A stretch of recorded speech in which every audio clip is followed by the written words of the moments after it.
Hello friends, പവിത്രം സീരിയലിൻ്റെ ഒരു upcoming episode വിശേഷത്തിലേക്ക് എല്ലാവർക്കും സ്വാഗതം.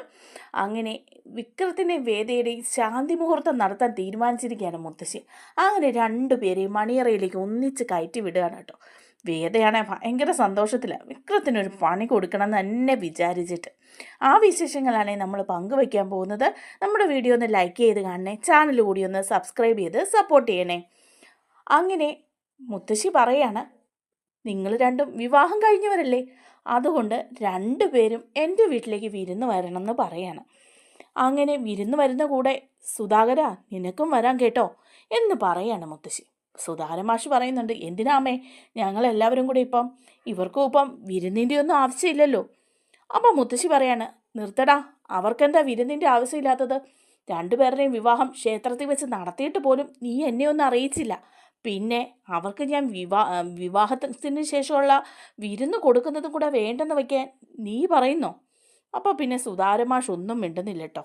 അപ്പോൾ കമലയോട് പറയുന്നുണ്ട് മുത്തശ്ശി, കമലേ, നീയും നിൻ്റെ 3 മക്കളും അവരുടെ ഭാര്യമാരും എല്ലാവരും കൂടി എൻ്റെ വീട്ടിലേക്ക് വരണം, നമുക്ക് ഒന്നിച്ചങ്ങോട്ട് പോകാം, വിക്രത്തിനും വേദയ്ക്കും ഒരു വിരുന്ന് കൊടുക്കുകയും ചെയ്യാമല്ലോ എന്ന് പറയാണ്. അങ്ങനെ എല്ലാവരും കൂടെ ഒന്നിച്ച് മുത്തശ്ശിയുടെ നാട്ടിലേക്ക്, അതായത് സുധാകരൻ മാഷിൻ്റെ തറവാട്ടിലേക്ക് പോവുകയാണ് കേട്ടോ. അവിടെ ചെന്ന് കഴിയുമ്പോൾ വിക്രത്തിനെയും വേദയും ചേർത്ത് നിർത്തുകയാണ് മുത്തശ്ശി. എന്നിട്ട് പറയുന്നുണ്ട് അകത്തുനിന്നുള്ളവരോട് ആരതി ഒഴിയാനായിട്ട് ആരതിയൊക്കെ കൊണ്ടുവരാൻ പറയാണ്.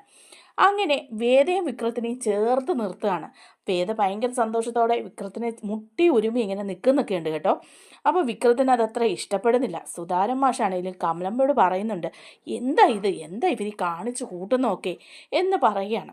അങ്ങനെ ആരതി ഒഴിഞ്ഞ് വിക്രത്തിനെയും വേദയെയും മുറിക്കകത്തേക്ക് കയറ്റുകയാണ് മുത്തശ്ശി. അതിനുശേഷം പറയാണ്, നിങ്ങൾ രണ്ടുപേരും വിവാഹം കഴിഞ്ഞ് ആദ്യമായിട്ട് വരികയല്ലേ, അതിൻ്റെ സ്വീകരണങ്ങളൊക്കെ ഇവിടെ നടത്തണം, നിങ്ങൾക്ക് ഇന്ന് നല്ലൊരു വിരുന്ന് സദ്യയൊക്കെ ഞാൻ തരാൻ തീരുമാനിച്ചിരിക്കുകയെന്ന് പറയുക. അപ്പോൾ വേദ പറയുന്നുണ്ട്, താങ്ക് യു മുത്തശ്ശി എന്ന് പറയാണ്. വിക്രത്തിന് ഒട്ടും ഇഷ്ടപ്പെടാതെ വേദ ഇങ്ങനെ നോക്കുന്നൊക്കെ ഉണ്ട് കേട്ടോ. അതിനൊക്കെ ശേഷം സദ്യയൊക്കെ കൊടുക്കുകയാണ് മുത്തശ്ശി. പിന്നെ പറയുന്നുണ്ട്, അകത്തേക്ക് കയറി വാ രണ്ടുപേരും എന്ന് പറയുക. രണ്ടുപേരും എൻ്റെ കാല് തൊട്ട് വന്നിക്കെന്ന് പറയുകയാണ് കേട്ടോ. അപ്പോൾ വേദ കാലോട്ട് വന്നിക്കുക. അപ്പോൾ വിക്രം ആകെപ്പാടെ മടിച്ചിങ്ങനെ നിൽക്കുമ്പം വിക്രത്തിനോട് വേദ പറയാണ്, അതെ വിക്രമാദിത്യൻ ചേട്ടാ, മുത്തശ്ശിയുടെ കാല് തൊട്ട് വന്നിക്കുന്നില്ലേ എന്ന് ചോദിക്കുക. അങ്ങനെ രണ്ടുപേരും കാല് തൊട്ട് വന്നിക്കുകയാണ് കേട്ടോ. അത് കഴിയുമ്പം വേദയെ വിളിച്ചിട്ട് മുത്തശ്ശി പറയുന്നുണ്ട്, വാ രണ്ടുപേരും വാ, പൂജാമുറിയിലേക്ക് വാ, ഇവിടെ വിളക്കൊക്കെ ഒന്ന് തെളിയിക്കണം എന്ന് പറയാണ് കേട്ടോ.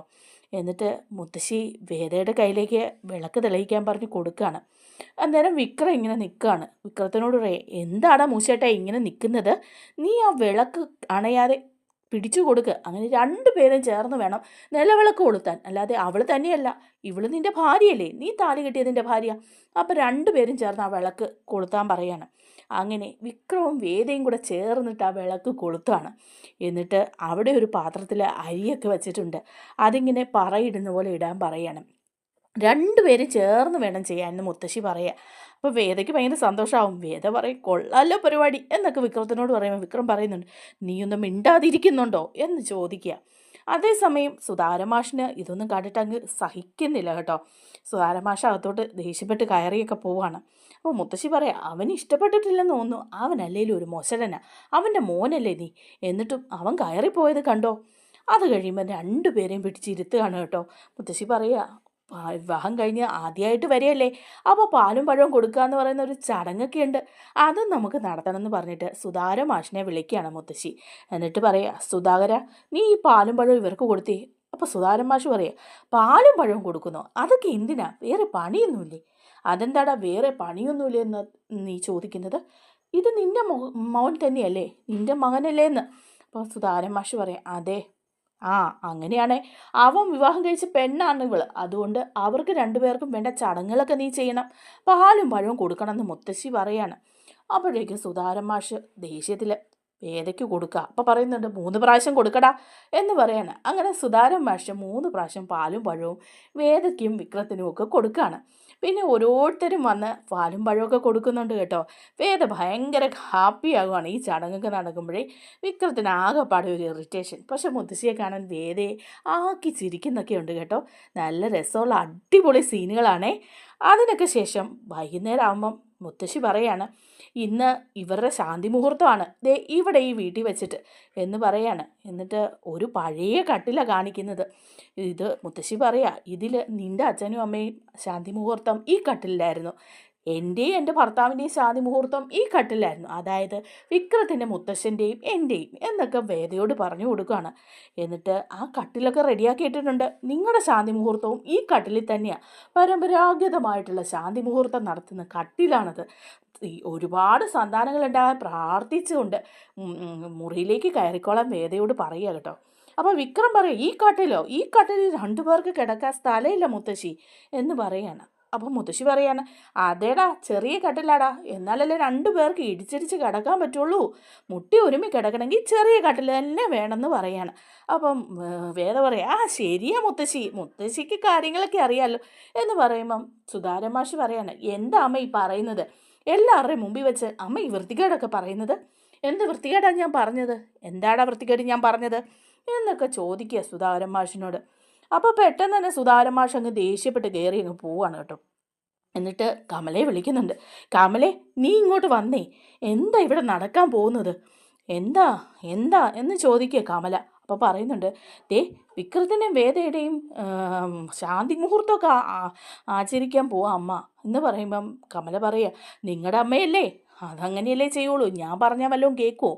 അപ്പോൾ ഉടനെ തന്നെ സുധാരൻ മാഷ് പറയുന്നുണ്ട്, എന്താ ചെയ്യുക, അവർ ശരിക്കും വിവാഹമൊന്നും കഴിച്ചിട്ടില്ലല്ലോ, ആ കുട്ടി നമ്മുടെ വീട്ടിൽ വന്ന് ഒരു അതിഥിയെപ്പോലെ നിൽക്കുന്നതല്ലേ, അന്നേരം ശാന്തി മുഹൂർത്തം നടത്തുക എന്ന് വെച്ചാൽ അവരെ ഒന്നിച്ചൊരു റൂമിൽ കിടത്തുക എന്ന് വെച്ചാൽ അതൊക്കെ എങ്ങനെയാണ്, നീ ചെന്ന് അമ്മയോട് സംസാരിക്കുക എന്ന് പറയുക. അപ്പം കമലമ്മ പറയും, ഞാനോ നിങ്ങളുടെ അമ്മയോട് സംസാരിച്ച് ജയിക്കാനോ, നിങ്ങൾ തന്നെ ചെന്ന് സംസാരിച്ചാൽ മതി എന്ന് പറഞ്ഞ് പോവാണ് കേട്ടോ. അതിനുശേഷം വിക്രവും വേദയും കൂടെ റൂമിലേക്ക് കയറുകയാണ്. മണിയറയൊക്കെ ഇങ്ങനെ ഒരുക്കി വെച്ചിരിക്കുകയാണ്. വേദ കട്ടിലിൽ കയറി കിടന്നിട്ട് പറയാണ്, എത്ര ദിവസം കൂടിയാണ് ഞാനൊന്ന് കട്ടിലിൽ കിടക്കുന്നത്, എന്തൊരു സന്തോഷമാണെന്നറിയാവോ. അപ്പോൾ വിക്രം പറയാം, എടി നീ കട്ടിലിൽ കിടക്കാനോ, ഞാനിപ്പോൾ എവിടെ കിടക്കും, നീയും എൻ്റെ കൂടെ ഈ കട്ടിലിൽ കിടക്കാൻ, നമുക്ക് 2 പേർക്കും കൂടെ മുട്ടി ഒരുമി മുത്തശ്ശി പറഞ്ഞ പോലെ ഈ കട്ടിലിൽ കിടന്ന് ശാന്തി മുഹൂർത്തം ആഘോഷിക്കാം. അപ്പോഴേക്കും വിക്രത്തിനങ്ങ് ദേഷ്യം വരുക, എടി നിന്നെ ഞാൻ എന്ന് പറഞ്ഞ് കൈയൊങ്ങുക. എന്നിട്ട് പറയുക, അവളുടെ ഒരു ശാന്തി മുഹൂർത്തം നാശം പിടിക്കാൻ, നീ ഇറങ്ങി നിലത്ത് കിടക്ക്, ഞാൻ കട്ടിലിൽ കിടക്കട്ടെ. ഇല്ല, ഞാൻ ഈ കട്ടിലേ കിടക്കുള്ളൂ, വേണമെങ്കിൽ നിങ്ങൾക്ക് ഇപ്പറേ കിടക്കാം എന്ന് പറയണം. അപ്പോൾ വിക്രത്തിന് ദേഷ്യം വരികയാണേ. വിക്രം പറയും, നാശം പിടിക്കാനായിട്ട് നീ കിടത്തില്ല, അപ്പം ഇല്ല, ഞാനിപ്പോൾ മുത്തശ്ശിയെ വിളിക്കും കേട്ടോ എന്ന് പറഞ്ഞ് വേദ പറയും, മുത്തശ്ശി എന്ന് കിടന്ന് വിളിക്കുകയാണ് കേട്ടോ. അപ്പോഴേക്കും മുത്തശ്ശി ചോദിക്കുക, എന്താ മോളെ, എന്താ അവിടെ, ദേ ഈ വിക്രമാദിത്യൻ ചേട്ടൻ എന്നോട് താഴെ കിടക്കാൻ പറയുന്നു, എന്താടാ നീ പറയുന്നത്, 2 പേരും കൂടെ കട്ടിലിൽ കിടന്നേ, ഇങ്ങനെയുള്ള സംസാരമൊന്നും വേണ്ട കേട്ടോ എന്ന് പറയാണ് കേട്ടോ മുത്തശ്ശി. അങ്ങനെ വിക്രവും വേദയും കൂടെ കട്ടിലിൽ കിടക്കാൻ പോവാണ് കേട്ടോ. അപ്പം വിക്രം പറയുന്നുണ്ട്, താഴെ ഇറങ്ങി കിടക്കടി, ഇല്ലെങ്കിൽ ഞാൻ ഇവിടെ കിടക്കും, നീ സൂക്ഷിച്ചോണം എന്ന് പറയുമ്പം വേദ പറയാം, ശരി ഞാൻ സമ്മതിച്ചു, ഈ പായും ഈ ബെഡ്ഷീറ്റും ഒക്കെ എടുത്ത് ഞാൻ എന്നും പോലെ താഴെ തന്നെ കിടന്നോളാം, താഴെ കിടക്കുമ്പോൾ എന്നെ ഉപദ്രവിക്കാൻ വന്നേക്കരുത് കേട്ടോ, പോടി, നിന്നെ ഉപദ്രവിക്കാൻ വരുന്നു, നിൻ്റെ കൂടെ ഈ റൂമിൽ കിടക്കുന്ന എന്നെ സമ്മതിക്കണമല്ലോ, എന്തൊരു നാശമാണോ ഇത്, എന്തൊരു തലവിധിയാണോ, ഈ മുത്തശ്ശിക്ക് ഒരു പണിയില്ലല്ലോ, ഇങ്ങനെയൊക്കെ ഓരോ ആചാരങ്ങൾ. അപ്പോൾ വേദ പറയാം, കൊള്ളാം, ഞാനിത് നാളെ മുത്തശ്ശിയോട് പറഞ്ഞോളാം എന്നിങ്ങനെ പറയാണ് കേട്ടോ. ബാക്കി വിശേഷങ്ങൾ നമ്മൾ അടുത്ത വീഡിയോയിലൂടെ പങ്കുവയ്ക്കാം. നമ്മുടെ വീഡിയോ ഇഷ്ടമാവുകയാണെങ്കിൽ ഒന്ന് ലൈക്ക് ചെയ്യാനും ചാനലൊന്ന് സബ്സ്ക്രൈബ് ചെയ്ത് സപ്പോർട്ട് ചെയ്യാനും മറക്കല്ലേ.